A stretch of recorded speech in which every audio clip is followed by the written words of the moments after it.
بسم اللہ الرحمن الرحیم۔ آج شہباز شریف صاحب اور حمزہ شہباز شریف صاحب کی پیشی ہے۔ حمزہ شہباز صاحب جو لیڈر آف اپوزیشن ہے پنجاب اسمبلی میں، انہیں 20 ماہ ہو گئے ہیں حراست میں، اور لیڈر آف اپوزیشن شہباز شریف صاحب کو بھی 3 ماہ سے زیادہ عرصہ گزر چکا ہے حراست کے اندر، اور یہ حکومت تیسرے سال میں آ چکی ہے۔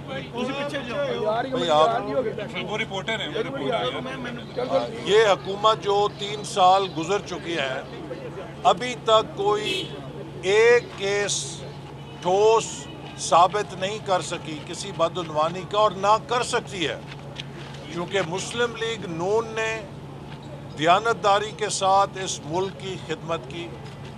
ہم نے خلوص کے ساتھ ان وعدوں پر عمل کیا جو قوم کے ساتھ کیے تھے۔ نواز شریف نے قوم سے وعدہ کیا تھا کہ میں لوڈ شیڈنگ ختم کروں گا، ہم نے لوڈ شیڈنگ ختم کر کے دکھائی۔ نواز شریف نے وعدہ کیا تھا میں دہشت گردی ختم کروں گا، ہم نے دہشت گردی ختم کر کے دکھائی۔ نواز شریف نے وعدہ کیا تھا سی پیک کو میں گیم چینجر بناؤں گا، ہم نے سی پیک کو کامیاب کر کے اور اس پہ عمل کر کے دکھایا۔ نواز شریف نے وعدہ کیا تھا کہ میں ملک کی معیشت کو بحال کروں گا، ہم نے ملک کی معیشت کی شرح 3% سے بڑھا کے 5.25% تک اس کی گروتھ کر دی۔ تو جو بھی وعدے قوم سے کیے ہم نے پورے کیے۔ عمران نیازی جس شخص کا نام ہے، اس نے وعدہ کیا تھا میں 1 کروڑ نوکریاں دوں گا، اس نے 20 لاکھ برسر روزگار لوگوں کو بے روزگار کر دیا۔ نئی نوکری کیا دینی تھی؟ جو لوگ روزگار پہ لگے ہوئے تھے انہیں بھی بے روزگار کر دیا۔ اس نے وعدہ کیا تھا میں 50 لاکھ گھر بنا کے دوں گا۔ تیسرا سال جا رہا ہے، کہیں 5 گھر بھی نہیں بنے۔ اس نے وعدہ کیا تھا میں بجلی گیس سستی کروں گا۔ آج ہر مہینے بجلی کا بل جھٹکے کی صورت میں لوگوں کو لگتا ہے۔ اس نے وعدہ کیا تھا میں آٹا چینی سستی کروں گا۔ اس نے پاکستان کی تاریخ کی سب سے زیادہ مہنگائی پیدا کر کے دکھا دی ہے۔ تو ایک طرف وہ جھوٹا لیڈر ہے جس نے جو وعدہ کیا اس پہ یو ٹرن لیا اور اس کے برخلاف عمل کیا، اور دوسری طرف وہ سچی قیادت ہے جس نے جو پاکستان سے وعدہ کیا اسے پورا کر کے دکھایا۔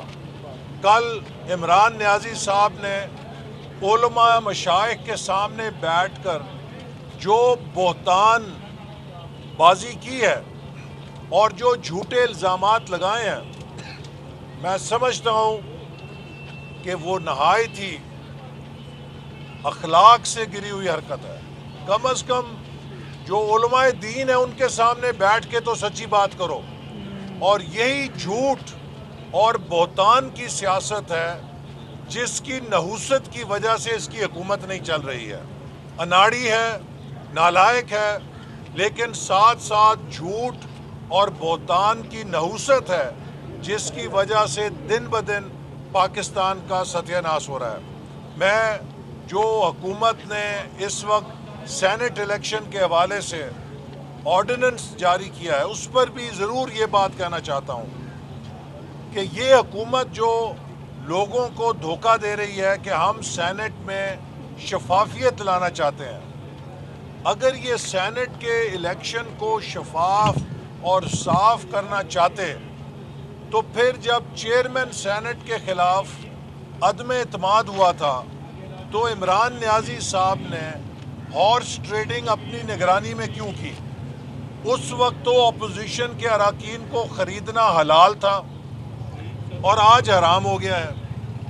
تو عمران نیازی کے پاس 2 جھنڈے ہیں، ایک اصول کا اور ایک حصول کا۔ جب اس کے مفادات کا حصول کھلتا ہے تو اصول کا جھنڈا بغل میں چلا جاتا ہے، اور جب مفادات نظر آتے ہیں کہ پورے نہیں ہو رہے تو بغل سے اصول کا جھنڈا کھڑے ہو کے خود کو ریفارمر اور بڑے اصول پسند بنا لیتے ہیں۔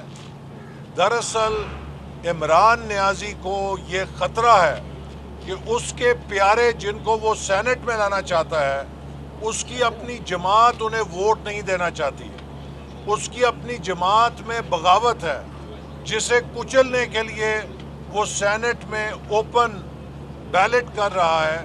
یہ پوری جو پیکج ہے، اس کا نہ تعلق شفافیت سے ہے، نہ اس کا تعلق سیاسی اصلاحات سے ہے، اس کا تعلق صرف فرینڈز آف عمران خان کو این آر او دینے سے ہے کہ فرینڈز آف عمران خان کو زبردستی سینٹ میں کیسے لایا جائے، ایک فرینڈ آف عمران خان جو نااہل ہونے لگا ہے اس کی نااہلی کیسے بچائی جائے، ایک فرینڈ آف عمران خان جو بیرونی شہریت رکھتا ہے اسے سینٹ میں کیسے لے کر آیا جائے۔ تو پاکستان کا آئین فرینڈز آف عمران خان کی خاطر تبدیل نہیں ہو سکتا، اور اب یہ سپریم کورٹ کو اس سیاسی تنازع کے اندر فریق بنانے کی کوشش کر رہے ہیں۔ میں امید کرتا ہوں کہ پاکستان کی سب سے بڑی عدالت اور اس کے معزز جج صاحبان حکومت کے آرڈیننس جاری کرنے کے بعد اس ریفرنس کو واپس کریں گے، چونکہ حکومت نے سپریم کورٹ پہ آرڈیننس جاری کر کے دباؤ ڈالا ہے، ان کو ڈکٹیشن دینے کی کوشش کی ہے۔ پاکستان کی اعلیٰ عدلیہ کو ڈکٹیشن دینے کا مطلب یہ ہے کہ حکومت سمجھتی ہے کہ سپریم کورٹ حکومت کی کوئی وزارت ہے جسے جو ہدایت دی جائے گی اس کے مطابق وہ عمل کرے گی۔ سپریم کورٹ پاکستان کے آئین کی پابند ہے۔ حکومت نے قومی اسمبلی میں سینٹ اوپن الیکشن کے لیے آئینی ترمیمی بل جمع کرایا، اور وزیر خارجہ فرماتے ہیں کہ 2/3 اکثریت ہمیں نہیں ملی لہٰذا ہم نے آرڈیننس جاری کر دیا۔ اس سے زیادہ جہالت کی بات نہیں ہو سکتی کہ آپ کو آئینی ترمیم کے لیے 2/3 اکثریت نہ ملے، آپ کہیں جی ہم اس کے لیے آرڈیننس جاری کر رہے ہیں، تو کل آپ 18ویں ترمیم ختم کرنے کا بھی آرڈیننس جاری کر دیں گے، آپ 58(2)B کو واپس لانے کا بھی آرڈیننس جاری کر دیں گے۔ تو یہ پاکستان کو آئینی انارکی کی طرف دھکیل رہے ہیں۔ پچھلے قومی اسمبلی کے انتخابات تو متنازع تھے، اب یہ سینٹ کے انتخابات کو بھی متنازع کرنا چاہتے ہیں، پاکستان میں آئینی انتشار پیدا کرنا چاہتے ہیں۔ اس کے لیے ہم سپریم کورٹ جائیں گے، مسلم لیگ نون بھی پارٹی بن رہی ہے، اور ہم سپریم کورٹ سے عرض کریں گے کہ یہ معاملہ آئین سے متعلق ہے، اور آئین میں ترمیم کا اختیار صرف اور صرف پارلیمنٹ کو ہے۔ اگر اس حوالے سے کوئی تنازع کھڑا ہوا تو وہ پاکستان میں کانسٹیٹیوشنل کرائسس پیدا کرے گا، لہٰذا ہمیں کسی نئے بحران سے بچنا چاہیے، اور ہر ادارہ اپنے ڈومین کے اندر کام کرے، اور حکومت جو قومی اداروں کو تنازع میں جھونک کے متنازع کرنا چاہتی ہے اس سے سب اداروں کو بچنا چاہیے۔ ایسر اقبال صاحب، جو حکومت ہے وہ کہتی ہے کہ یہی مطالبات کل اپوزیشن جو ہے وہ کرتی رہی ہے، اور جب خاص طور پہ چیئرمین سینٹ کی الیکشن کا آپ نے ذکر کیا اس میں بھی آپ اس سے پہلے متاثر ہوئے ہیں، تو اب وہ کہتے ہیں کہ ہم یہ راستہ روکنا چاہتے ہیں، پہلے یہ کہتے ہیں دیکھیے نا، یعنی یو ٹرن اپوزیشن بھی لے رہی ہے اس وقت۔ اپوزیشن انتخابی اصلاحات پہ یقین رکھتی ہے، لیکن ہمارا اصل مسئلہ ملک کے عام انتخابات ہیں جن سے اس ملک کے اندر سلیکٹڈ حکومت مسلط کی جاتی ہے۔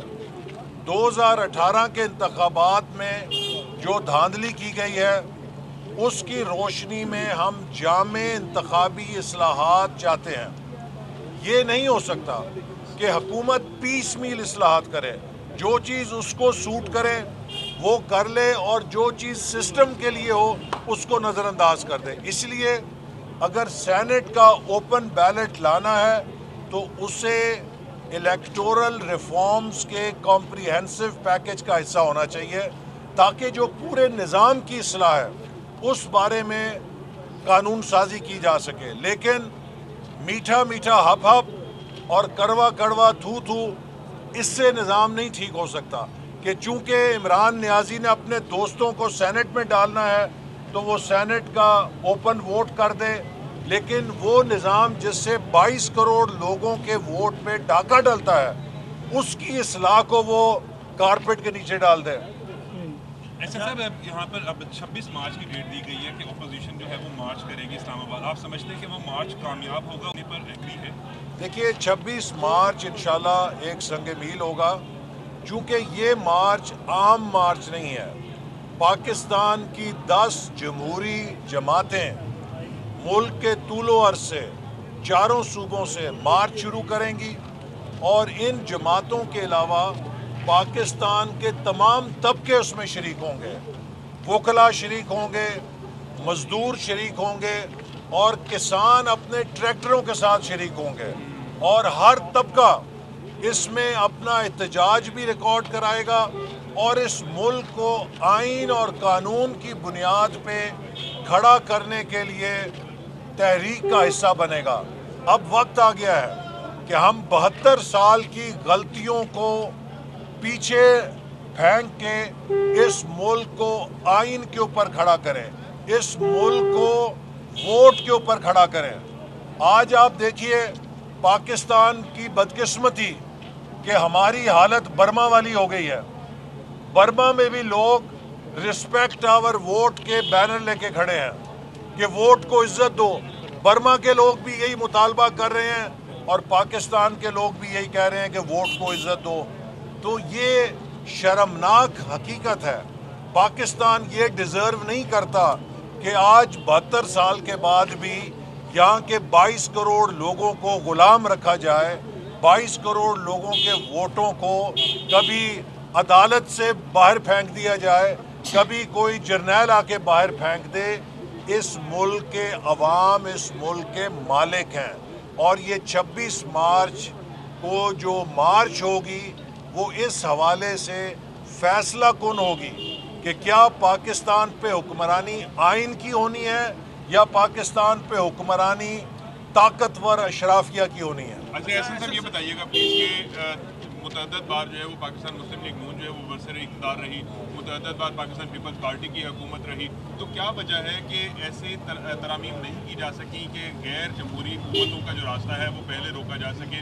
اب یہ تمام برڈن جو ہے وہ پی ٹی آئی کے ٹائم کے اوپر آ کے دیکھیے غیر جمہوری قوتوں کا راستہ روکنے کے لیے 18ویں ترمیم میں آرٹیکل 6 کی تشریح کر دی گئی ہے، لیکن آپ نے دیکھا ہے کہ اس کا بھی کیا اشر کیا گیا ہے. پاکستان میں غیر جمہوری مداخلت اس دن بند ہوگی جس دن پشاور سے کراچی تک عوام اسے بند کروانے کے لیے کمر بستہ ہو کے کھڑے ہو جائیں گے. اور 26 مارچ وہ تاریخی موقع ہے کہ جب پاکستان کے عوام اپنے حق حکمرانی کے لیے انشاءاللہ کھڑے ہوں گے، نکلیں گے اور اسے حاصل کریں گے. جی ترجمان نے یہ کہا ہے کہ ہم کسی قسم کا کوئی رابطہ جو ہے وہ سینٹ کے لیے نہیں کر رہے. کیا آپ ان کے بیان سے متفق ہیں یا کوئی ایسی شکایت کی؟ جو فوج کے ترجمان کا بیان ہے یہی پاکستان کی ہر جمہوری جماعت کا موقف ہے کہ فوج کا سیاست میں کسی قسم کا عمل دخل نہیں ہونا چاہیے. اگر اس بیان کے اوپر عمل کیا جائے گا تو یہ پاکستان کے لیے اور فوج کے لیے اور سب کے لیے بہت بہتر ہے. لیکن ماضی جو ہے وہ پاکستان کا بہت تلخ ہے. آپ نے دیکھا کہ جو مارشل لا لگے وہ فوج نے ہی لگائے. 2002 کے الیکشن میں جو کاف لیگ بنائی گئی وہ مرحوم جنرل احتشام ضمیر صاحب نے کہا کہ ہم نے بنائی، اور ان انتخابات میں پیٹریوٹ گروپ ہم نے بنایا. اسی طرح 2018 کے انتخابات میں بھی حساس اداروں کی